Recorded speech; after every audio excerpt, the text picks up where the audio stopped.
Hello बच्चों, तो और प्रश्न को देखते हैं। निम्नलिखित सारणिकों के मान ज्ञात कीजिए।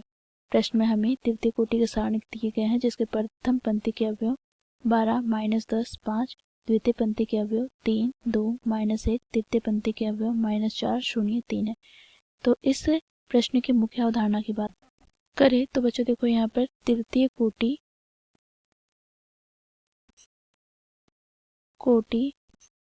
के अवयव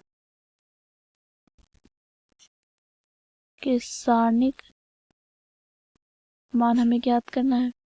तो बच्चों देखो, तृतीय कोटि के अवयव ए का हमें सारणी ज्ञात करना है। तो बच्चों देखो, इसकी प्रथम पंक्ति के अवयव की बात करें तो क्या होगा, तो A11 A12 A13, द्वितीय पंक्ति के अवयव A21 A22 A23, तृतीय पंक्ति के अवयव A31 A32 A33।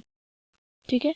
अब बच्चों देखो, इसे हम R1 या R2 या R3 के अनुदिश प्रसारित कर सकते हैं या फिर बच्चों C1 C2 या C3 के अनुदिश प्रसारित कर सकते हैं।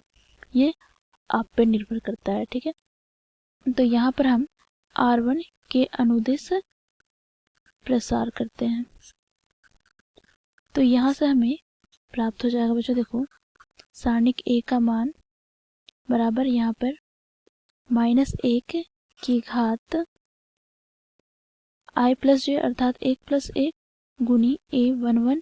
यहाँ से क्या होगा, तो देखो यहाँ पर प्रथम पंक्ति तथा प्रथम स्तंभ को हटा देंगे तो हमें द्वितीय कोटि के सारणिक प्राप्त होंगे, जो कि अवयव क्या है, A22 A23 A32 A33 plus का यहाँ पर -1 की घात क्या हो जाएगा, तो 1 + 2 गुना में 1 A12 और यहाँ पर क्या होगा, तो प्रथम पंक्ति तथा दूसरे स्तंभ को हटाएंगे तो यहाँ से हमें प्राप्त होगा देखो A21 A31 A23 A33 plus का यहाँ पर -1 की घात क्या हो जाएगा, तो 1 + 3 यहाँ पर गुना में क्या हो जाएगा, तो A13। बच्चों यहाँ पर हम तृतीय स्तंभ तथा प्रथम पंक्ति को हटाते हैं तो यहाँ से हमें प्राप्त हो जाएगा A21 A22 A31 A32।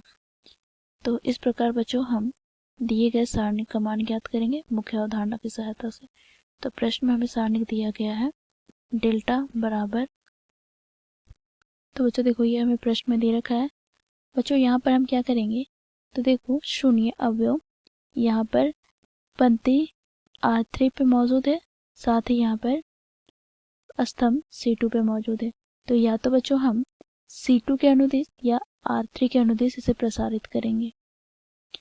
तो यहाँ से बच्चों हम R3 के अनुदिश प्रसारित करेंगे तो हमें यहाँ पर प्राप्त हो जाएगा, देखो डेल्टा बराबर यहाँ पर -4 गुना -1 की घात। बच्चों यहाँ पर क्या है, तो अवयव A31 तो यहाँ पर 3 + 1।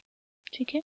और यहाँ पर क्या हो, तो देखो तृतीय पंक्ति तथा प्रथम स्तंभ को हटाएंगे तो यहाँ से हमें प्राप्त हो जाएगा -2 2 5 -1 अर्थात 2 कोटि के सारणिक।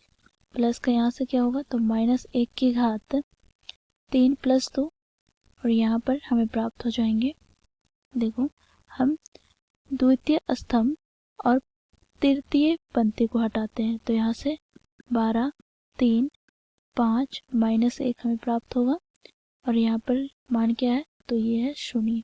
ठीक है, अवयव 0 है। प्लस का यहाँ पर बच्चों देखो -1 की घात 3 + 3 और यहाँ पे अवयव क्या है, 3। और यहाँ से हमें क्या करना होगा, तो तृतीय पंक्ति और तृतीय स्तंभ को हटाएंगे तो यहाँ से हमें प्राप्त हो जाएगा 12 -10 3 और 2। अब इसे हम सरल कर लेते हैं तो देखो यहाँ पर -1 की घात 3 + 1 अर्थात 4 जो कि हमें धनात्मक प्राप्त होगा। तो यहाँ पर -4, यहाँ से बच्चों देखो माइनस को माइनस से गुना करेंगे तो प्लस 10 × 10 और -5 दूनी 10। ठीक है। यहाँ से बच्चों देखो इस पद को हम 0 से गुना करेंगे तो 0 ही हमें प्राप्त होगा और यहाँ से -1 की घात 6 हमें धनात्मक प्राप्त होगा। तो 3 गुना यहाँ पर क्या हो जाएगा, तो 12 दूनी 24 माइनस प्लस हो जाएगा और 3 नहीं है 30। तो बच्चों यहाँ से हमें प्राप्त हो जाएगा, देखो +10 से -10 कट जाएगा तो यहाँ पर हमें 0 प्राप्त हो जाएगा। और यहाँ से बच्चों देखो 3 गुना क्या हो जाएगा, तो देखो यहाँ पर 30 + 24 54। अब इसे हम गुना कर लेते हैं तो 4 × 12, हाथ में 1, 5 × 15 और 1 16। तो यहाँ से बच्चों हमें डेल्टा का मान 162 प्राप्त हो गया। तो यही हो जाएगा बच्चों हमारा दिए गए प्रश्न का उत्तर। आशा करती हूँ ये प्रश्न आप लोगों को समझ में आया होगा। धन्यवाद।